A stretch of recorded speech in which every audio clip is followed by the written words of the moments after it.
పేర్లలో దయాకర్ పేరు పోయిందా అనే దానిపైన కూడా ప్రశ్న వస్తుంది. ఎందుకంటే చూస్తున్నటువంటి వాళ్ళు కామెంట్లు పెడతారు, మరి అది కూడా అడగాల్సినటువంటి పరిస్థితి.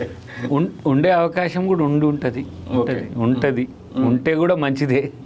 అంటే అన్నిటికంటే ఎక్కువ ఏంటంటే నేను చెప్పే దాంట్లో కొన్నిసార్లు డౌట్ఫుల్గా చెప్తున్నావు, నువ్వు గట్టిగా ఎందుకు చెప్తలేవు అని కూడా అడిగేటోళ్ళు ఉన్నది. సరే, మంచి అవకాశమే ఉండొచ్చు కాదని మంచి అవకాశమో మంత్రి అవకాశమో లేకపోతే ఏదో ఒకటైతే మంచి అవకాశం ఇస్తారనే ఒక నమ్మకం అవుతుంది. కానీ ఇప్పుడు నాకు ఇది ఎమ్మెల్సీ వచ్చిన కాంచి ఇది ఎక్కువైంది, అట్లా దాంట్లో వచ్చింది. ఎందుకు నిన్న తెలంగాణ ఉద్యమకారుల మీటింగ్ పోతే కూడా ఆడ ఇదే లొల్లి, ఉద్యమకారులకు ఒకటి ఇవ్వాలి ఇట్లా అని చెప్పేసి. ఇంకోటి రేపటి రోజున పార్టీకి కూడా కొంచెం యువత కూడా ఉంటే మంచిదని ఆలోచన, నాకు వస్తున్న ఫీడ్బ్యాక్ చెప్తున్నా.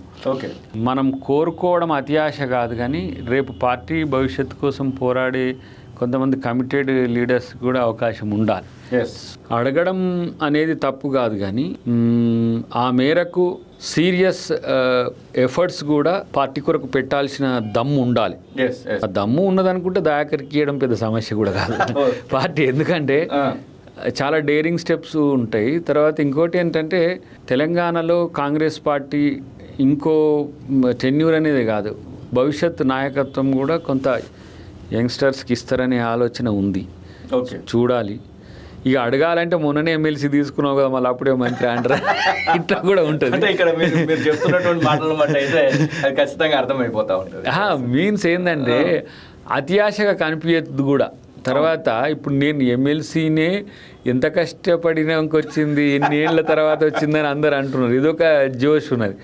బట్ నేను ఏది ఇచ్చినా ఇప్పుడు